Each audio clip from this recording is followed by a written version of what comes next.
Welcome. Today, you'll learn how to send a message to a chat on Instagram using your PC with the latest update. If you've ever wanted to keep up with your Instagram conversations right from your computer, this guide is for you. Let's get started. First, open the Instagram app on your PC. If you haven't already, log in with your username and password. Once you're in, take a look at the left side of your screen. You'll see several icons. Find the one that looks like a paper airplane or chat bubble. That's the messages icon. Click on it to open your Instagram direct messages. Now, you'll see a list of all your recent chats on the left. Scroll through your conversations or use the search bar at the top to quickly find the chat you want. Once you spot the right conversation, click on it to open the chat window. At the bottom of the chat window, you'll notice a message box. This is where you can write your message. Click inside the box and start typing.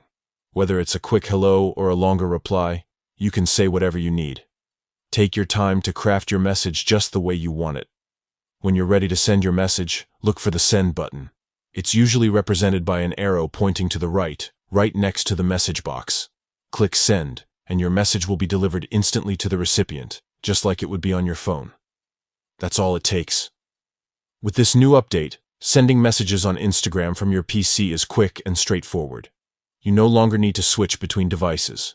Now you can stay connected, reply to friends, and keep conversations going, all from the comfort of your desktop. Give it a try and enjoy seamless chatting on a bigger screen. Thanks for joining in, and happy messaging.